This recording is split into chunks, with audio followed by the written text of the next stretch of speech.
नमस्कार. सर्वप्रथम सर्वांना आज व्हॅलेंटाईन डेच्या खूप खूप शुभेच्छा. व्हॅलेंटाईन्स डेच्या निमित्ताने श्री साई प्रतिष्ठान पुणे या संस्थेच्या वतीने ऑनलाईन राष्ट्रीय कवी संमेलन आयोजित केले आहे आणि यामध्ये मी सौ प्रतिमा अरुण काळे, राहणार निगडी प्राधिकरण पुणे 44 येथून माझी स्वरचित कविता विषय प्रेम म्हणजे काय यावर आधारित माझी स्वरचित कविता आपणासमोर सादर करते. कवितेचे शीर्षक आहे प्रेम म्हणजे. अहो, प्रेम म्हणजे तुमचे आमचे सेम असते, प्रत्येकाच्या हृदयी बसते. प्रेम म्हणजे तुमचे आमचे सेम असते, प्रत्येकाच्या हृदयी बसते. प्रेम म्हणजे आंतरिक विश्वास आणि जगण्याचा प्रयास. प्रेम म्हणजे आंतरिक विश्वास आणि जगण्याचा प्रयास. प्रेम म्हणजे सुंदर निरागस भावना आणि सौख्याची कामना. प्रेम म्हणजे सुंदर निरागस भावना आणि सौख्याची कामना. प्रेम म्हणजे आयुष्याची मौलिक शक्ती आणि प्रिय व्यक्ती प्रति भक्ती. प्रेम म्हणजे आयुष्याची मौलिक शक्ती आणि प्रिय व्यक्ती प्रति भक्ती. प्रेम म्हणजे मनाचा मनाशी संसार आणि मनाने विश्वात संचार.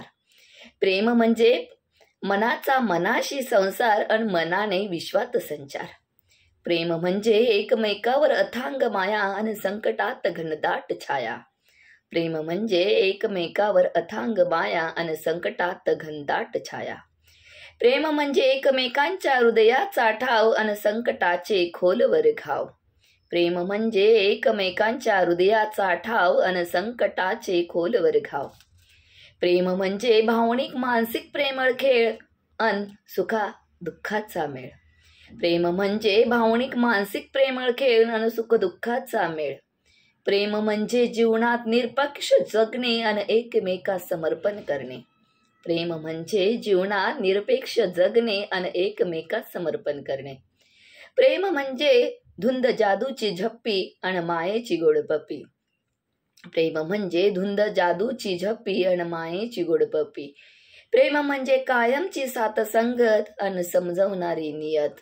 प्रेम म्हणजे कायमची साथ संगत आणि समजवणारी नियत. प्रेम म्हणजे कधी न संपणारा प्रवास आणि प्रगतीचा नित्य ध्यास. प्रेम म्हणजे कधी न संपणारा प्रवास आणि प्रगतीचा नित्य ध्यास. प्रेम म्हणजे प्रीतीची मायेची झोळी आणि रुचकर स्वादिष्ट पोळी. प्रेम म्हणजे प्रीतीची मायेची झोळी आणि रुचकर स्वादिष्ट पोळी. प्रेम म्हणजे कर्तृत्वाचा पुरावा आणि मिटवे नात्यांचा दुरावा. प्रेम म्हणजे कर्तृत्वाचा पुरावा आणि मिटवे नात्यांचा दुरावा आणि मिटवे नात्यांचा दुरावा आणि मिटवे नात्यांचा दुरावा. धन्यवाद.